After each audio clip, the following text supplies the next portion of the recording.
Alors, bienvenue. Imaginez un peu. Avoir un employé qui serait là pour vous 24 heures sur 24, 7 jours sur 7. Un employé qui anticipe vos besoins et qui exécute des tâches super complexes sans jamais être fatigué. Eh bien, ce n'est plus de la science-fiction. Aujourd'hui, on va plonger dans l'univers de Claudebot, une IA qui pourra bien devenir votre tout meilleur collaborateur. C'est la meilleure technologie que j'ai jamais utilisée. Attention, cette phrase, elle n'est pas de moi. Elle vient d'un utilisateur qui, après seulement 48 heures, a vu son travail et sa vie de tous les jours complètement se transformer. Ça donne une petite idée de la puissance du truc, non? Ok, mais concrètement, ça veut dire quoi avoir un employé IA qui ne dort jamais? C'est bien plus qu'un simple assistant, loin de là. On parle ici d'un véritable agent totalement autonome. Il s'appelle Claudebot. C'est un projet open source créé par un certain Peter Steinberger. Et là, oubliez tout ce que vous connaissez des chatbots classiques. Ici, on a un agent qui prend carrément le contrôle de l'ordinateur.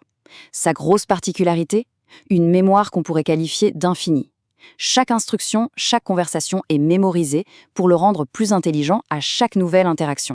La puissance de Claudebot, en fait, elle repose sur 3 piliers fondamentaux. On va décortiquer ça ensemble pour bien comprendre d'où vient toute sa force. D'abord, il a le contrôle total de l'ordinateur. Il peut ouvrir des applications, écrire du code, naviguer sur le web, bref, il fait tout. Ensuite, il y a sa fameuse mémoire. Elle est conçue pour qu'il apprenne de tout ce qu'on lui raconte, ce qui le rend de plus en plus personnalisé. Et enfin, on peut lui parler depuis n'importe où, avec une simple appli de messagerie sur son téléphone. Il est toujours à portée de main. Bon, la théorie, c'est bien beau, mais en pratique, ça donne quoi?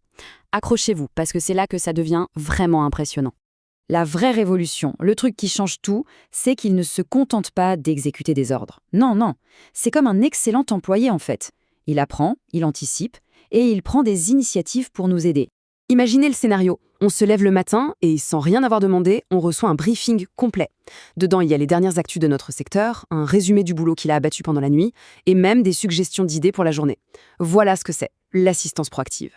Et sa capacité à coder est juste hallucinante. L'utilisateur qui a partagé son expérience raconte qu'il a envoyé un simple texto pour demander un tableau de gestion de tâches. Quelques heures plus tard, Claudebot avait créé de A à Z un outil de gestion de projet complet et qui fonctionnait parfaitement. La bonne nouvelle dans tout ça, c'est que cet outil est accessible. Voyons voir quels sont les choix à faire pour configurer son propre agent personnel. Bon, tout employé a besoin d'un bureau. Pour notre agent IA, c'est son corps. On a 2 options. Soit on lui dédie une machine, comme un Mac mini, ce qui est assez sympa parce qu'on peut le voir travailler, ou alors, et c'est sans doute plus prudent et moins cher pour commencer, on utilise un serveur virtuel. Ça permet de l'isoler de nos données personnelles, c'est donc plus sécurisé. Après le corps, il faut le cerveau. C'est le modèle d'IA.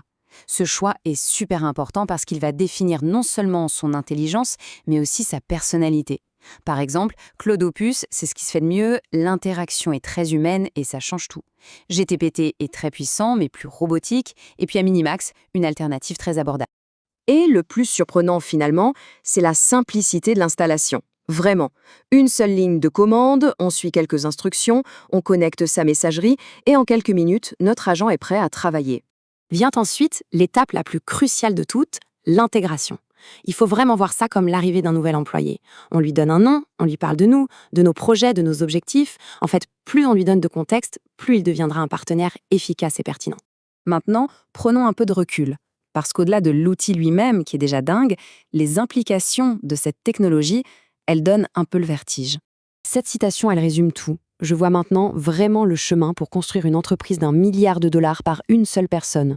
C'est une vision de la productivité individuelle qui est complètement démultipliée. Les limites de ce qu'un seul individu peut accomplir sont en train d'exploser. Et ce chiffre, c'est peut-être le plus important. 99,9%. C'est le pourcentage de la population qui ignore complètement que cette technologie existe et qu'elle est déjà accessible. Comprendre et utiliser ces outils aujourd'hui, c'est se donner un avantage absolument colossal. Évidemment, ça pose une question fondamentale.